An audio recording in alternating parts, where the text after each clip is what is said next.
Shalom, selamat pagi Bapak Ibu dan saudara-saudaraku yang dikasihi oleh Tuhan. Senang sekali pagi hari ini saya bisa menjumpai Bapak Ibu di dalam tayangan video singkat ini. Dan saya bersyukur, saya berterima kasih karena Bapak Ibu masih selalu setia untuk mendengarkan firman Tuhan yang saya sampaikan. Dan kita sama-sama belajar untuk bertumbuh. Mari sebelum kita membaca firman Tuhan, kita tunduk kepala, kita berdoa. Mari kita berdoa. Bapa kami yang ada di dalam surga, terima kasih Tuhan untuk pagi hari ini. Tuhan memberikan kesempatan buat kami sekali lagi untuk kami bersama-sama membaca dan merenungkan firman-Mu. Tuhan bantulah kami, tolong kami Tuhan, supaya kami dapat mengerti, memahami kebenaran firman-Mu. Sehingga baik hamba-Mu yang menyampaikan, kami yang mendengarkan firman-Mu, kami sama-sama diberkati. Terima kasih Tuhan, di dalam nama Tuhan Yesus kami bersyukur, kami berdoa. Amin. Saudaraku dikasihi oleh Tuhan, pagi hari ini saya ingin mengajak Bapak Ibu untuk melihat, membaca bersama-sama di dalam kitab Filipi pasal yang kedua. Kitab Filipi pasal 2 ayat 19 sampai dengan ayat yang ke-24. Kitab Filipi pasal 2 ayat 19 sampai 24. Tetapi karena waktu saudara, saya hanya akan membaca ayat yang ke-19 saja. Demikian bunyi firman Tuhan. Tetapi dalam Tuhan Yesus kuharap segera mengirimkan Timotius kepadamu, supaya tenang juga hatiku oleh kabar tentang hal ikhwalmu. Saudaraku dikasihi oleh Tuhan, ketika kita membaca Filipi pasal 2 ayat 19 sampai 30, kita akan menemukan dua sosok pribadi yang disebutkan oleh Rasul Paulus di dalam suratnya ini, yaitu Timotius dan Epafroditus. Saudara, mungkin bagi kita Timotius sudah kita tahu dan kita kenal, kita sering dengar namanya, tetapi mungkin tidak dengan Epafroditus. Hari ini kita akan belajar satu tema, yaitu belajar dari Timotius dan Epafroditus. Saudara dikasihi oleh Tuhan, seperti saya katakan tadi, ada dua orang yang sangat dekat dengan Rasul Paulus, yang memiliki hubungan yang baik, seolah-olah hubungan antara bapak dengan anak, bapak rohani dengan anak rohani, hubungan yang baik antara Rasul Paulus dengan Timotius maupun Epafroditus. Menariknya adalah dua pribadi ini sangat berkesan di dalam hati Paulus. Saudara, pertama-tama kita akan belajar tentang Timotius. Saudara, nama Timotius itu memiliki arti yang sangat indah, yaitu memuliakan Tuhan. Nah, kita melihat di dalam pendahuluan ini, saudara, sekalipun Rasul Paulus berada di dalam penjara, dia terus-menerus memikirkan kondisi jemaat yang ada di Filipi. Nah, karena itu saudara, dia merasa tidak tenang sebelum Rasul Paulus mengerti atau tahu tentang jemaat di Filipi. Karena itu dia merasa sangat perlu sekali untuk mengirimkan Timotius yang akan nantinya diutus untuk melihat, menilai jemaat yang ada di Filipi. Saudaraku yang dikasihi oleh Tuhan, apa yang menarik dalam diri Timotius?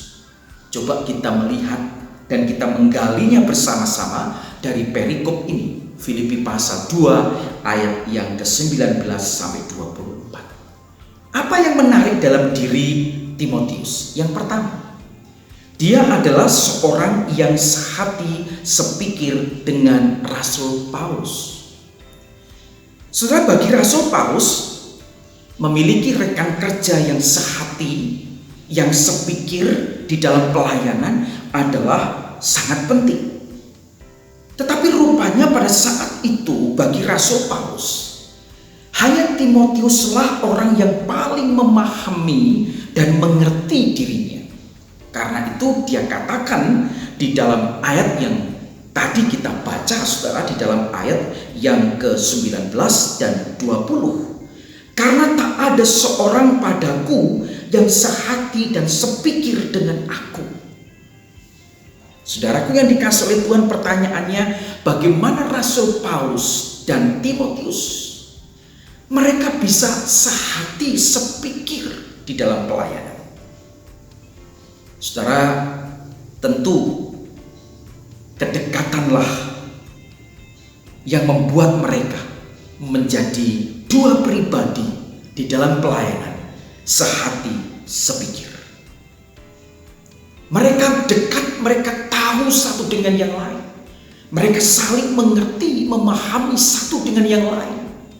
Sehingga membuat Rasul Paulus menuliskan di dalam suratnya, yang sehati, yang sepikir dengan aku adalah Timotius. Ingat saudara apa yang pernah saya sampaikan beberapa waktu yang lalu. Di dalam kitab Filipi pasal 2 dikatakan kita bisa sehati, sepikir, seperasaan dengan Yesus Kristus kalau kita banyak bersekutu dengan Dia. Makin kita dekat dengan Tuhan, makin kita intim dengan Tuhan, maka disitulah memungkinkan bagi setiap kita untuk sehati, sepikir, seperasaan dengan Yesus. Inilah hal pertama di dalam diri Timotius. Dia adalah seorang rekan kerja yang sehati, sepikir bagi Rasul Paulus. Di dalam dunia pelayanan tentu kita merindukan memiliki rekan kerja yang bisa sehati, sepikir, seperasaan dengan kita. Di dalam dunia kerja juga kita merindukan memiliki rekan kerja yang sehati, sepikir, seperasaan dengan kita. Menjadi tim yang solid di dalam pelayanan maupun di dalam dunia kerja. Tetapi satu hal juga saudara, mari kita belajar untuk menjadi orang yang bisa bekerja sama dengan orang lain, yang sehati, sepikir, seperasaan dengan rekan kerja kita. Jadi hal yang pertama yang kita bisa lihat dari Timotius adalah dia adalah seorang yang sehati, sepikir, tahu akan kondisi rekan kerjanya. Yang kedua, dia adalah seorang yang sungguh-sungguh memperhatikan kepentingan orang lain. Dia sungguh-sungguh memperhatikan kepentingan jemaat dan kepentingan Kristus Yesus. Tentu saudara, hal ini sangat relevan dengan apa yang disampaikan oleh Rasul Paulus di dalam Filipi 2 ayat 3 sampai 4. Bagaimana orang-orang di Filipi belajar untuk memperhatikan kepentingan orang lain, memikirkan orang lain.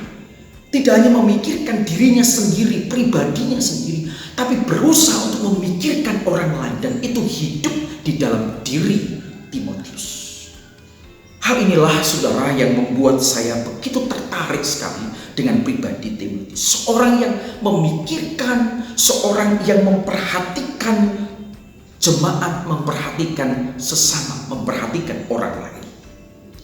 Saudara, di tengah-tengah orang yang sibuk memikirkan dirinya sendiri, di tengah-tengah orang-orang yang egois, Timotius mampu menunjukkan dirinya seorang pelayan yang selalu memikirkan, memperhatikan kepentingan orang lain. Itulah yang kedua. Yang ketiga, dari diri Timotius kita bisa belajar dia adalah seorang yang setia. Bahkan Alkitab, kesetiaannya sudah teruji. Kesetiaannya bukan kesetiaan yang abal-abal, tetapi kesetiaannya itu sudah teruji. Kesetiaan kepada Kristus, kesetiaan di dalam melayani Kristus bersama dengan Rasul Paulus. Kesetiaan Timotius sudah teruji. Kesetiaan juga berbicara tentang konsisten. Konsisten di dalam pelayanan, konsisten di dalam ketaatannya kepada Kristus. Saudara, walaupun Rasul Paulus di penjara, tidak membuat kemudian Timotius meninggalkan Rasul Paulus, lari dari panggilan, lari dari Paulus. Justru Timotius selalu mendampingi Rasul Paulus dan menjadi rekan kerja yang setia bersama dengan Rasul Paulus. Saudara, yang keempat, saudara, dia adalah seorang rekan kerja yang baik. Dia seorang penolong di dalam ayat yang ke-22. Di saat Rasul Paulus di penjara, Timotius selalu menolong Rasul Paulus di dalam pelayanannya, di dalam pemberitaan Injil. Bahkan Rasul Paulus sampai berkata, seperti seorang anak menolong bapaknya. Seperti seorang anak menolong bapaknya. Satu gambaran hubungan yang sangat dekat, sangat erat. Satu gambaran yang memberikan penjelasan kepada kita. Hubungan rekan kerja yang sangat indah sekali. Rasul Paulus menganggap Timotius sendiri sebagai anak rohaninya. Saudaraku yang terkasih di dalam nama Tuhan Yesus, ada 4 teladan yang kita bisa ambil dari diri Timotius. Dia seorang rekan kerja yang baik, yang mampu mengerti, memahami rekan kerjanya, sehati sepikir. Dia selalu memperhatikan kepentingan orang lain, mengutamakan orang lain. Dia seorang yang setia, seorang penolong di dalam pelayanan. Sungguh saudara, ini adalah sebuah teladan yang sangat baik. Bersyukur kalau kita punya rekan kerja di dalam pelayanan ataupun di dalam dunia kerja seperti Timotius. Dan marilah kita belajar. Kita menjadi seperti Timotius di zaman modern ini. Tuhan Yesus memberkati kita. Saudara, sebelum saya menutup dengan doa, saya rindu mengajak saudara untuk bersama-sama kita memuji Tuhan, kita memuliakan Tuhan seperti Rasul Paulus dan Timotius yang setia melayani. Demikian pula dengan kita. Kita belajar untuk setia melayani karena Kristus lebih dahulu melayani kita. Sebuah lagu yang sederhana, melayani lebih sungguh. Melayani lebih sungguh. Karena Tuhan sudah lebih dulu melayani, maka kita harus melayani Tuhan dengan lebih sungguh.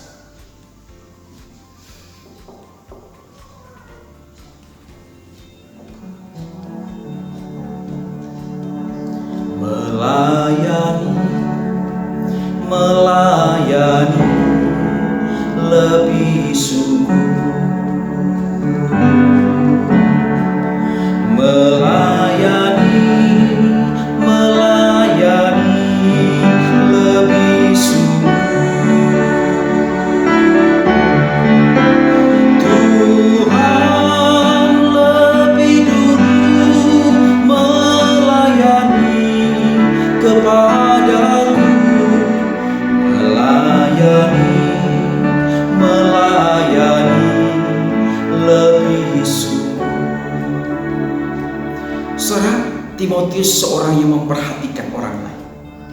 Dan semuanya itu Timotius lakukan dengan sukacita. Mengasihi orang lain, memperhatikan orang lain. Mengasihi lebih sungguh. Mengasihi lebih sungguh. Tuhan lebih dulu mengasihi kepadaku. Mengasihi lebih sungguh. Mari kita berdoa. Terima kasih Tuhan untuk firman-Mu pagi hari ini. Ajar kami Tuhan untuk menjadi Timotius di masa kini. Ajari kami Tuhan untuk terus memikirkan orang lain, memperhatikan orang lain, mengasihi orang lain. Jadikan kami sebagai hamba-hamba Tuhan, pelayan-pelayan Tuhan, jemaat yang setia, jemaat yang terus memikirkan juga akan rekan kerja kami, menjadi penolong bagi rekan kerja kami. Tuhan, terima kasih untuk firman-Mu hari ini. Berkati setiap kami yang mendengarkan firman-Mu. Di dalam nama Tuhan Yesus kami bersyukur dan berdoa. Amin. Tuhan Yesus memberkati. Selamat melayani dan selamat untuk terus kita belajar mengasihi. Amin.